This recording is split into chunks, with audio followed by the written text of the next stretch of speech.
Mais uma vez, bom dia a todos. Nosso momento WhatsApp, né? Porque a gente acorda, bom dia, bom dia, bom dia, bom dia. E aqui a gente também está dando bom dia, né? Convido os amados a abrir as suas Bíblias lá em João, capítulo 14. Como bem o Rodrigo explicou, falou, né? Nós começamos uma nova série que está no livro de João 14. E um dos materiais que eu estou usando para fazer essa série, além da Bíblia e outros livros, é o livro do Donald Arthur Carson, que é o D.A. Carson, como é mais conhecido, né? Ele é um teólogo reformado, professor do Novo Testamento, escritor de vários livros. Ele também faz parte da organização Desiring God, do John Piper. E esse livro se chama O Discurso de Despedida e a Última Oração. Ele diz no prefácio do livro que ele passou mais tempo, durante os 8 anos do seu tempo, estudando esse livro de João do que qualquer outra parte da Bíblia. E ele diz também que ele é simples, o livro de João é simples o bastante para uma criança ler e complexo bastante para exaurir a capacidade mental de maiores mentes. E se a gente realmente observar o livro de João, ele tem revelações que não tem nos outros evangelhos. O tratamento que ele tem, a maneira que ele fala de Jesus, né? E no capítulo 14, que nós vamos ler, ele revela quem ele é para os seus discípulos, para onde vai e os que espera de cada um deles. E parece que eles não tinham entendido ainda. Acabou de Rodrigo mencionando aqui o livro de Mateus. A gente observa que essa dúvida era muito grande. A Estela acabou de ler esse texto que está no livro de Marcos. Eles estavam ali preocupados. Observe que João e Tiago estavam preocupados quem ia sentar ao lado do Senhor, a preocupação deles. E Jesus, ele fica acreditamos que ele deve ter ficado abismado diante de todas as perguntas. Como bem disse Rodrigo, a ponto de a petulância de Pedro confrontá-lo diante do que ele estava dizendo. Isso porque todos eles já tinham visto milagres que Jesus tinha realizado. Para vocês terem uma ideia da dificuldade desses discípulos, Jesus multiplicou o pão uma vez e eles duvidaram, aconteceu e, pasmem, aconteceu de novo. A mesma história, duvidando do que poderia ter sido feito. E talvez o grande desafio nosso, diante desse livro de João, ou até mesmo diante desse evangelho, é que nós tenhamos realmente o conhecimento de quem é Jesus, o que ele representa na vida de cada um de nós. E talvez você possa estar olhando assim, pô, Beto, tu vai realmente estar duvidando do nosso conhecimento de quem é Jesus? Eu não estou duvidando. Eu simplesmente estou dizendo que essas coisas, elas são, muitas vezes nós deixamos o verdadeiro conhecimento de Jesus ser tomado por uma figura de Jesus, aquele Jesus de Hollywood, que anda a um palmo do chão, com aquela música incidente, que eles botam propositalmente, porque tudo que acontece ali parece que tem um peso. Mas quem verdadeiramente ele é? Será que nós temos o conhecimento de que Jesus, ele é 100% homem, 100% Deus? Foi. Será que nós temos esse entendimento de quem ele é e da maneira que nós o tratamos, nos comportamos diante de Deus? Ou será que nós temos aquele sentimento de que, como muitas pessoas falam no final, até mesmo o Rodrigo sempre fala isso, no final a gente vai dar um jeitinho e vamos resolver a nossa dívida? A nossa dívida tem que ser resolvida agora. As nossas dificuldades têm que ser resolvidas ontem, hoje. Hoje é o dia da salvação. Hoje é o dia que nós temos que ser impactados e definitivamente assumirmos a nossa condição de discípulos de Jesus. Saber quem Ele é. E não desejarmos coisas, como o próprio Rodrigo falou, que não está revelada, não está escrita na palavra de Deus.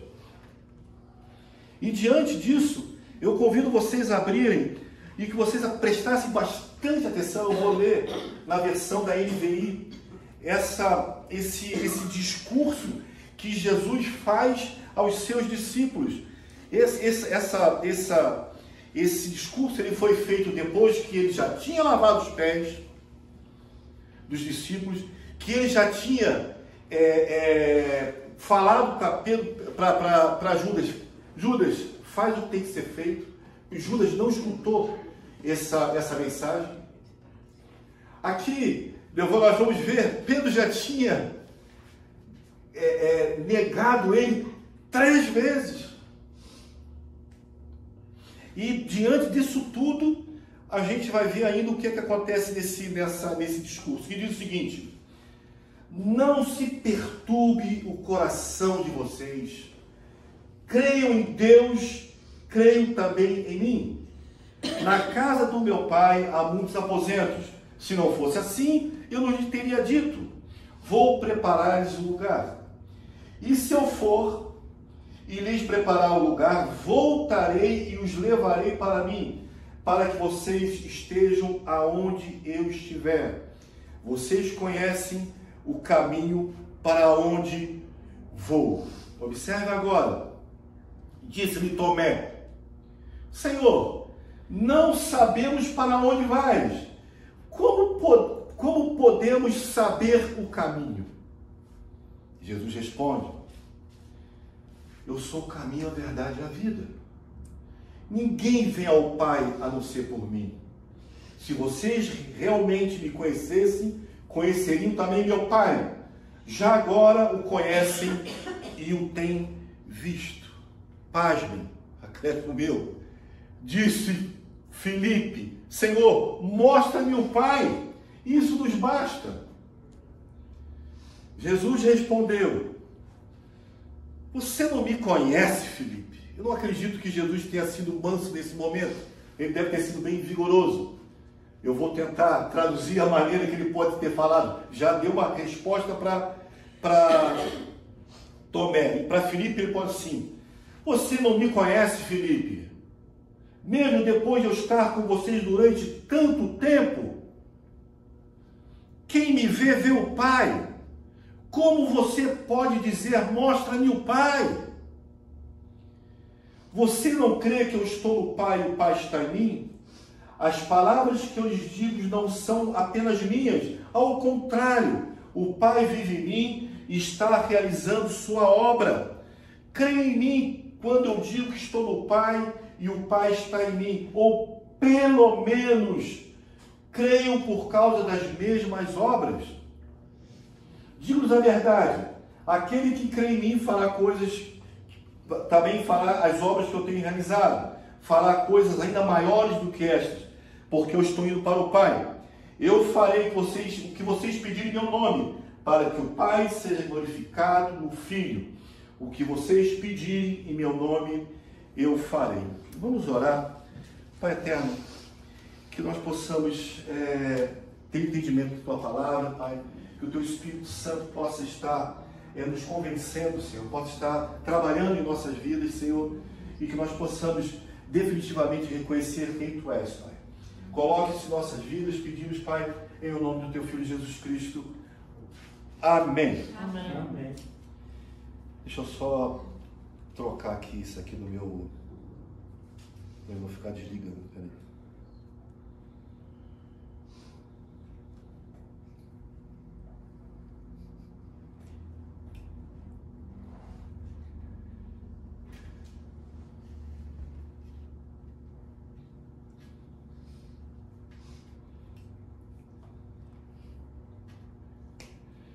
Prontinho.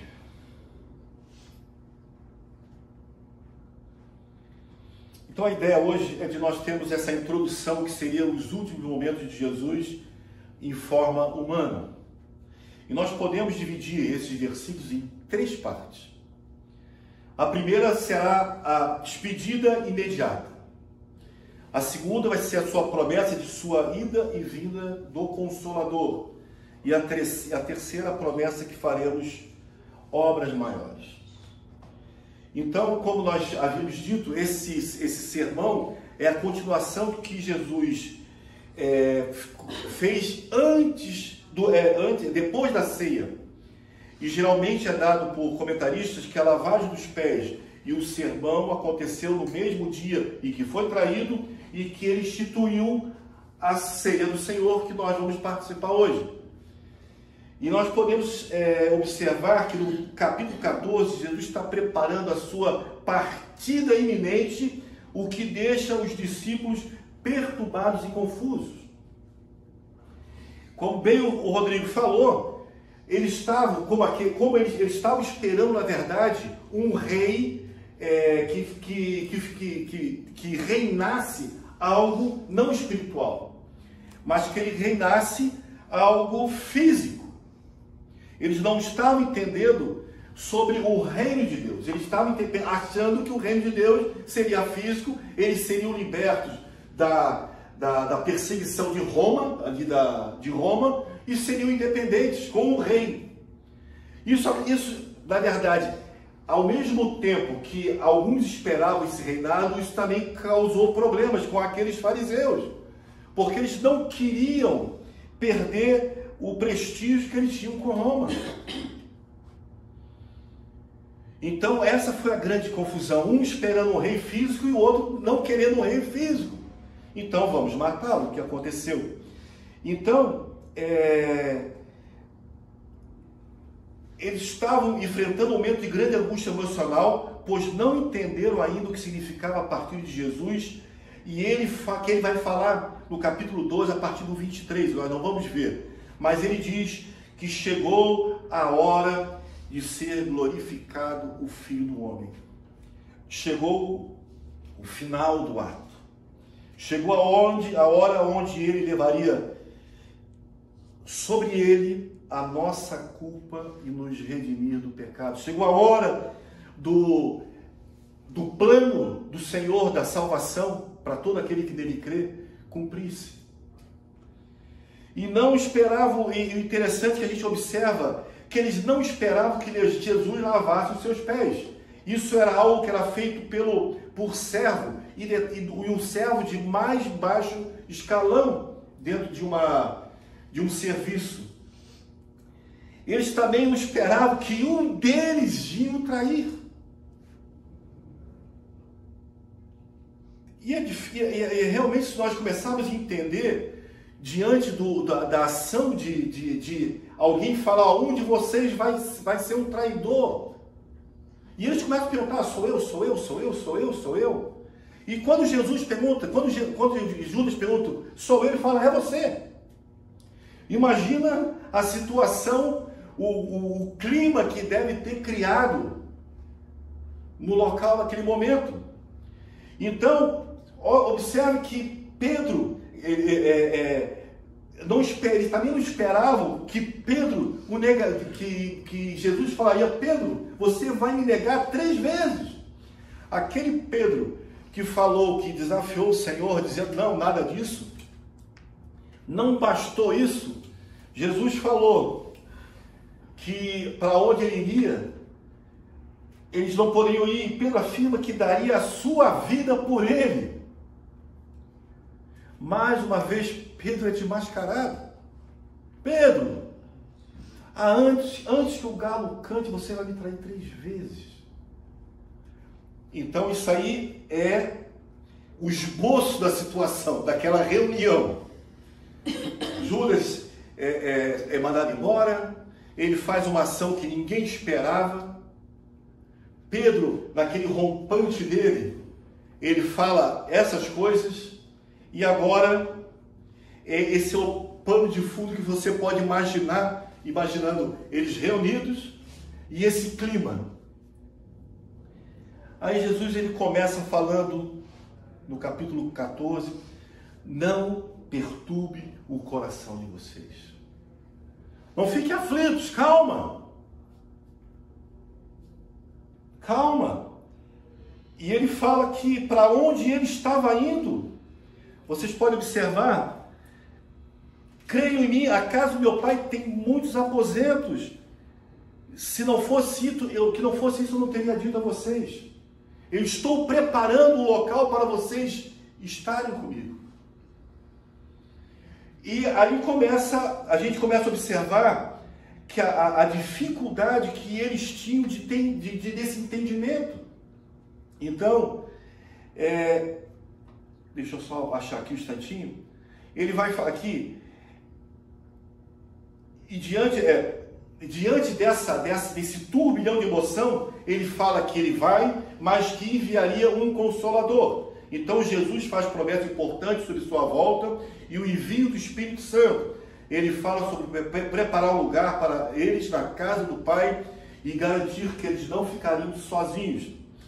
O preparar esse local não é uma construção civil, não é uma obra, esse local que ele está preparando, e sim a sua morte e a sua ressurreição. Quando ele fala que estava preparando um local, representando a sua morte e a sua ressurreição, preparando a sua segunda vinda. Este lugar preparado significa a eternidade, algo que nós sempre repetimos, um local sem sofrimento, sem dor, sem angústia, o local que é a maior e a única esperança que a igreja tem. Depois ele vai falar sobre promessa de obras maiores. Jesus está preparando seus discípulos para uma partida e prometendo que, embora ele esteja indo, o Pai, eles continuarão com a obra que ele começou. E essa expressão, obras maiores, não significa que um maior poder ou magnitude de milagres, como algumas pessoas entendem isso.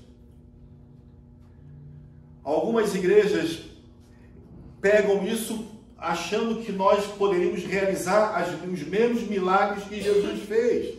Mas, na verdade, isso significa que nós teríamos o poder de levar o Evangelho impactando as pessoas. Essas são as obras maiores que nós fazemos. A igreja hoje tem um papel de levar o Evangelho. E, na verdade, essa obra, esse poder foi dado por Deus à igreja. Ou seja, a gente pode perceber que Jesus, quando estava no meio dos homens, ele não era onipresente, ele não tinha condições de espalhar o Evangelho a todos.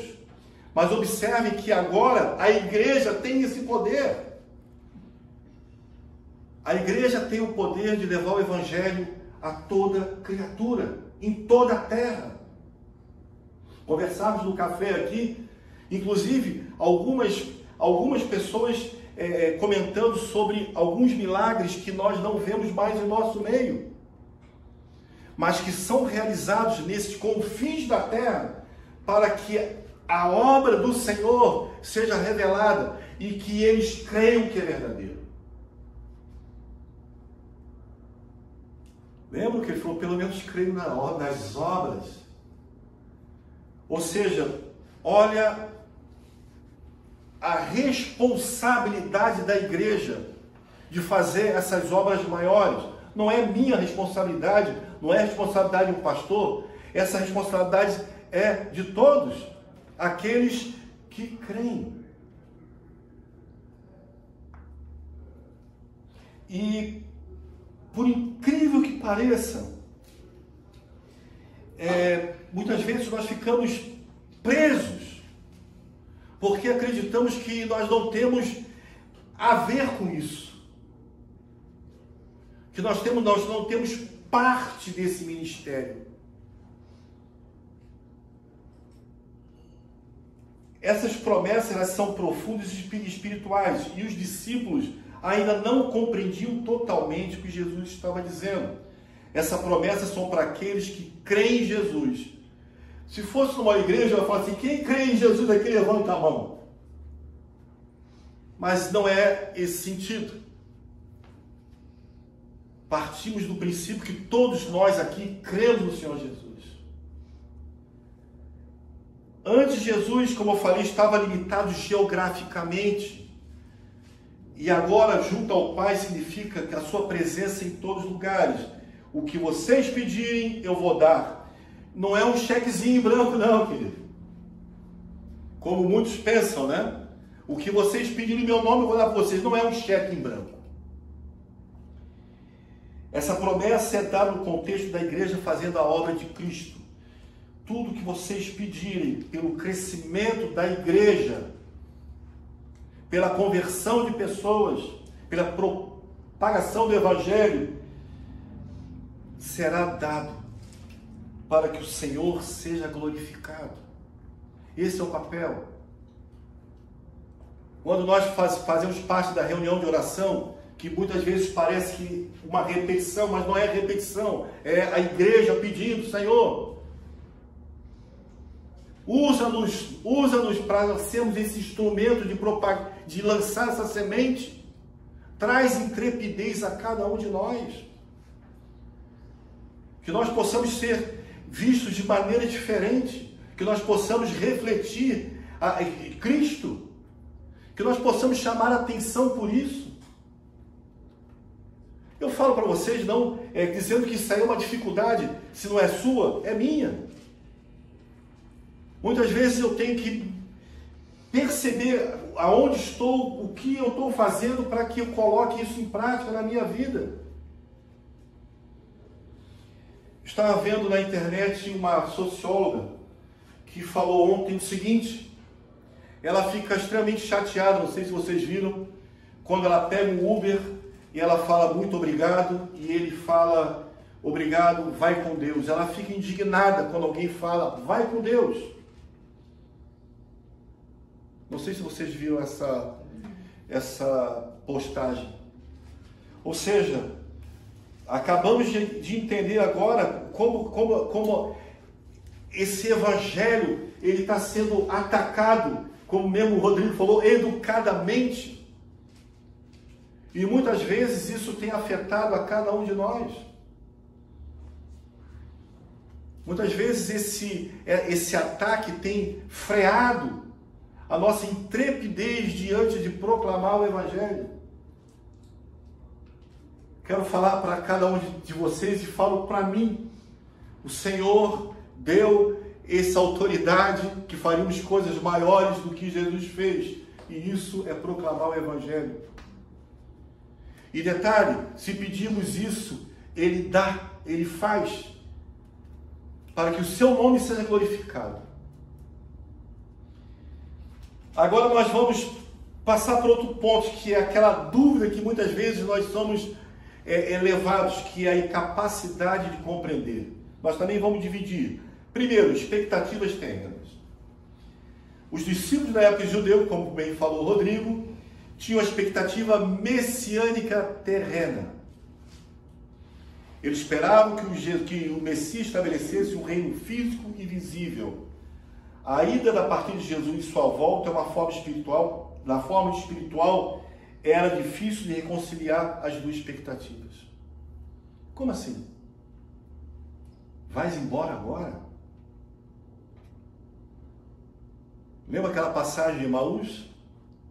Aqueles dois andando, Jesus do lado, e Jesus pergunta: o que aconteceu? Você não sabe o que aconteceu? Aquele que falou que seria o rei morreu. E olha que isso está revelado na palavra, escrito na palavra, que é chamando a atenção de cada um de nós, diante do que nós entendemos, a grandeza do que nós estamos fazendo aqui e agora. Nós estamos cultuando o Senhor dos Senhores. Nós estamos reunidos em nome do Senhor. Não é algo simples. não é uma reunião de condomínio, não é uma reunião de clube, nós estamos reunidos em nome do soberano de todas as coisas. Não é simples. Não é algo que, como até mesmo foi falado, não é algo que eu venho aqui para cumprir uma tabela, para cumprir algo que de repente traga a mim um peso. Puxa, eu não fui na igreja hoje. Não, você não veio na igreja. Você veio para ter comunhão com o corpo de Cristo, que tem autoridade dada pelo Senhor de fazer coisas maiores que Ele fez, espalhando o Evangelho. Perceberam o peso disso?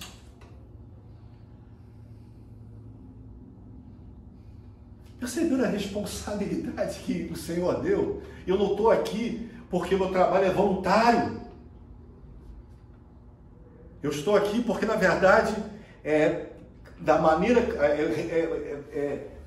mostrando que eu criei e você também creu.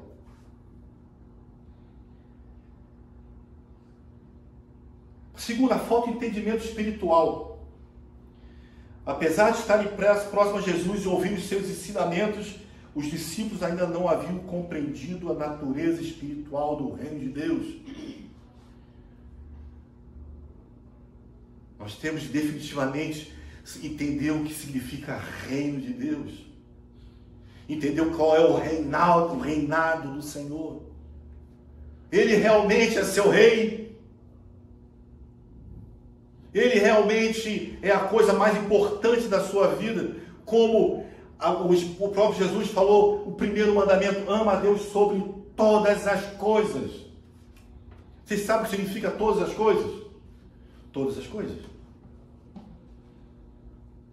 Que dificuldade de poder fazer isso. Eu falo por mim, não sei se eu falo por você. Que dificuldade. Mas a segunda também não é fácil. Ama o teu próximo como a ti mesmo. Que dificuldade.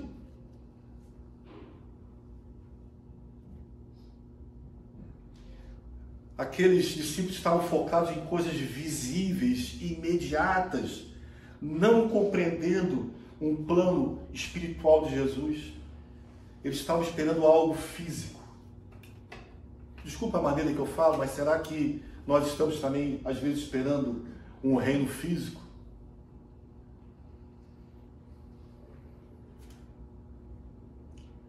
Terceiramente, humana é a revelação.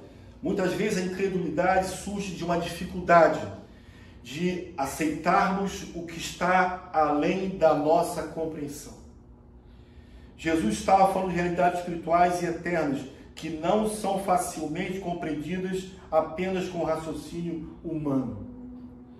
Amados, existe uma eternidade próxima. Existe uma eternidade. Na verdade, existem duas eternidades. Uma ao lado do Senhor e outra totalmente afastada do Senhor.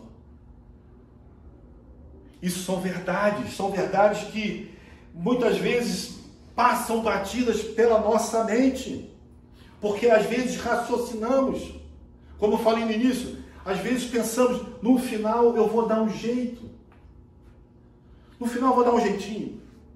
Tem gente que é até mais ousada, no final eu me arrependo. Eu não vou me arrepender. Como se isso fosse algo fácil. Como se arrependimento fosse algo fácil. Eu sempre falo, não tiro o peso da palavra arrependimento. Porque a palavra arrependimento significa não fazer de novo. Não repetir o erro. Não repetir a mesma coisa. Então, quantos de nós já se arrependeu? Não estou cobrando. Isso aí na verdade, é o peso da palavra do Senhor, que ela tem que tocar em nossas vidas, tem que mexer em nossas vidas, tem que sacudir, tem que mexer as águas da nossa vida. Temos que fazer diferença. O tempo é rápido. O fim é próximo.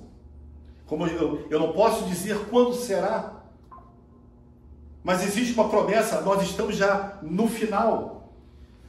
O Senhor já prometeu o seu Filho prometeu que ele morreria em nosso lugar.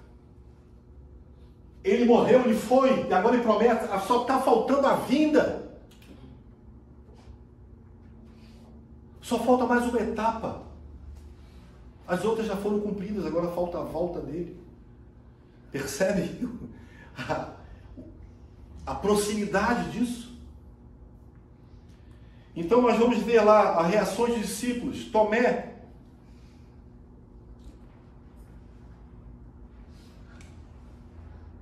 pergunta para Jesus sobre o caminho que ele estava indo, pedindo para que ele mostrasse então o caminho. Jesus fala: eu sou o caminho, a verdade e a vida. Ninguém vai ao Pai a não ser por mim. Somente através de Jesus temos acesso ao Pai. Somente dessa maneira. E algo que não depende de nós. Graças a Deus. Graças a Deus que a minha salvação não está dependendo da minha mão, mas sim da vontade soberana do Senhor. Graças a Deus. Filipe pede para mostrar o Pai. Não, faz o seguinte, mostra então só o Pai para nós já está bem, já está bom. Como assim, Filipe? Você andou comigo, você não viu que eu e o Pai somos um?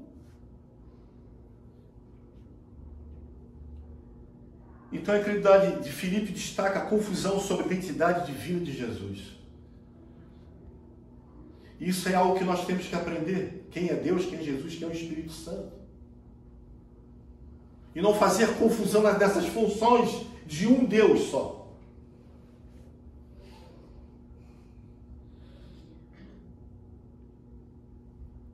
E o que nós podemos aprender com isso? Uma aplicação. A incredulidade dos discípulos nos lembra da necessidade de fé e revelação espiritual para compreendermos verdades profundas. É um convite para buscarmos uma compreensão mais profunda através da oração e do convencimento do Espírito Santo. Tudo aqui é passageiro. O Senhor virá nos buscar e fora de Cristo não existe salvação. Segundo, reconhecer as limitações humanas, entender que os discípulos eram pessoas comuns com limitações humanas, pode ajudar a ter empatia com as suas dificuldades. Assim como eles lutaram para entender, também podemos encontrar desafios em compreender aspectos mais profundos da fé.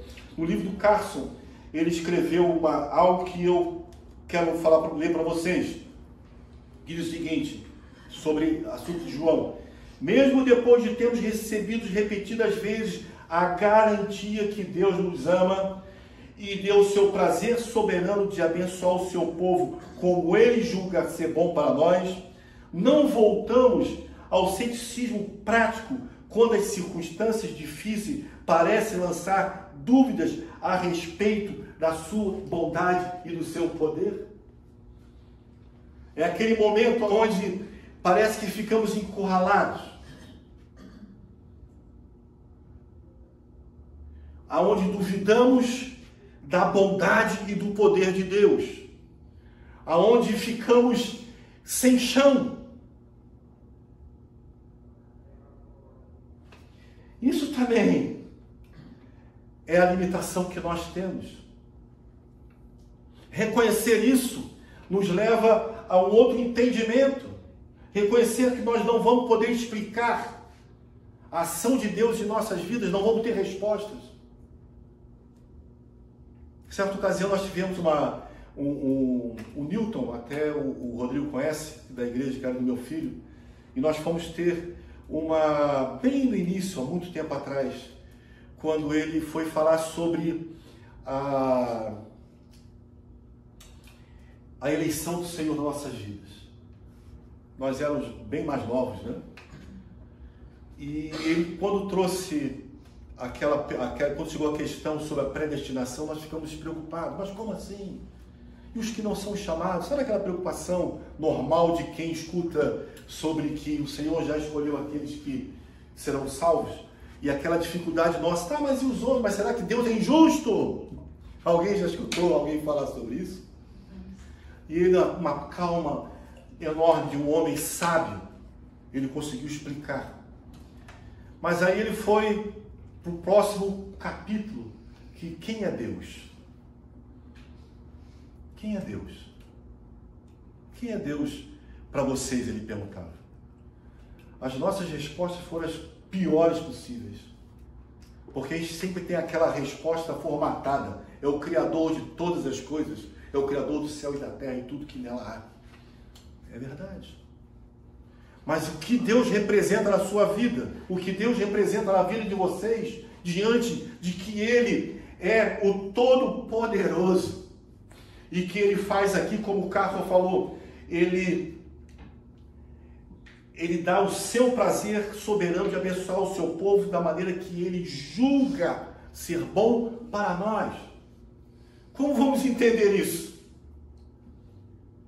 Paulo tentou explicar isso aí, dizendo que tudo coopera para o bem daqueles que amam a Deus e andam segundo o propósito do Senhor. E como eu já falei várias vezes, mas o Johnny não escutou essa minha história, quando eu me converti, foi a primeira palavra que eu chutei. Eu falei, agora eu estou bem, porque tudo coopera para o meu bem, tudo que eu fizer vai dar certo. Até um dia que um abençoado irmão falou assim, Beto, tu está totalmente equivocado. Deus vai fazer coisas na tua vida que vai te levar para o teu bem, porque senão você está condenado à morte. O teu bem-estar muitas vezes te leva por caminhos que não são caminhos de vida. E a gente começa a entender. Mas só que às vezes nós não temos esse entendimento. E é um momento onde nós precisamos confiar no Senhor. Ele é Deus. Ele é Deus. Não estamos falando de algo que... Aí eu disse, mas como é que vocês podem entender isso? Graças a Deus que a minha fé depende, é no poder que o Senhor coloca em minha vida, na sua vida. Porque senão não teríamos. Seria difícil entendermos. Como uma grande maioria não tem esse entendimento. Mas por que as pessoas não entendem? Porque isso não depende de nós. E se dependesse, seríamos extremamente soberbos. Eu tenho fé. Seria diferente de vocês?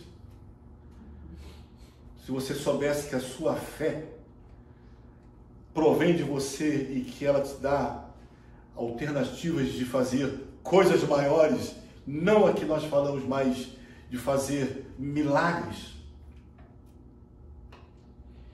E finalmente, o papel do Espírito Santo. O Espírito Santo não é para nós sairmos sapateando ou fazendo qualquer tipo de manifestação externa. Esse Espírito Santo que Jesus falou que viria, ele veio para 3 coisas: para nos convencer do juízo, para nos convencer da justiça e nos convencer do pecado.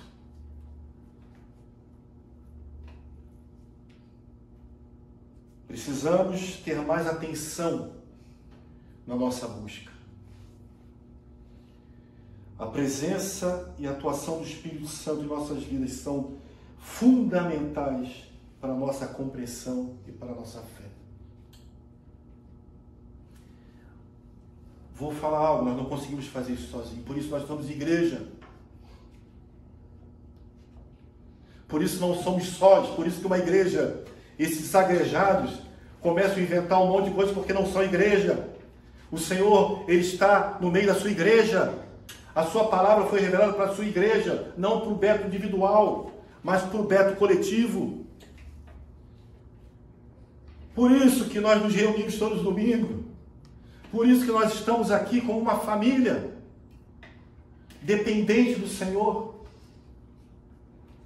Por isso que quando eu desafio e sou desafiado, quando bater aquela vontade de não vir ao culto, lembre-se que você vai estar reunido em torno do Todo-Poderoso. Posso fazer isso em casa, Beto? Pode.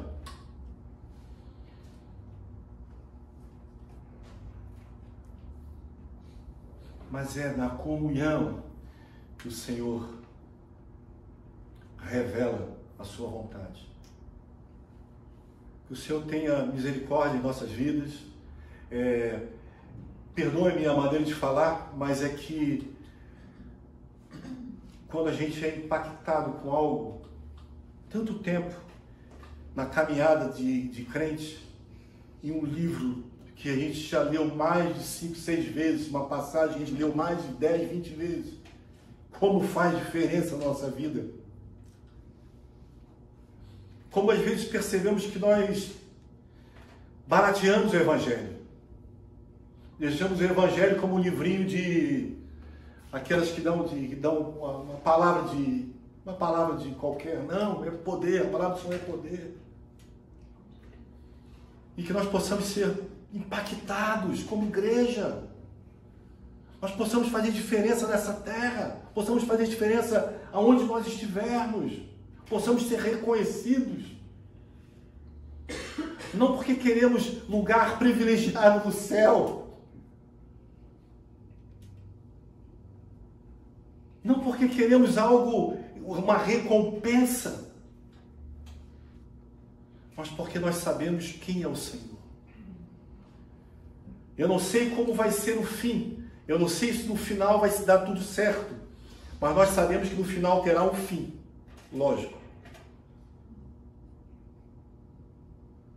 E eu espero, a minha esperança é que nós possamos estar juntos naquele grandioso dia, que a palavra diz que será um dia tenebroso para os que ficarem. Amém, amados? Amém. Vamos estar orando, depois nós vamos participar da ceia. Pai eterno, obrigado, Senhor, pela tua paciência, Senhor. Obrigado, Senhor, pela tua misericórdia que tem sobre cada um de nós, Senhor. E que nós possamos realmente identificar quem tu és, Senhor. Que o teu Espírito Santo age em nossos corações, que nós possamos, Senhor, não só te temer, mas tremer, Senhor, diante de quem tu és, Senhor. O Todo-Poderoso, Senhor. Que nós possamos, como igreja, Senhor, fazer uma diferença aonde estivermos, Senhor. Que possamos ser tua voz, Senhor. Como Paulo diz ali aos Coríntios, Senhor. Possamos ser a tua voz, Senhor. Aonde estivermos, Senhor. E que cada vez mais pessoas sejam despertas, Senhor, para a salvação. E cada vez mais pessoas, Senhor, possam habitar esse local que foi preparado para aquele que nele crê, Senhor. E que essa seja a nossa habitação eterna, Pai. Obrigado por esse tempo. Nós louvamos, agradecemos em nome do teu Filho Jesus Cristo. Amém. Amém.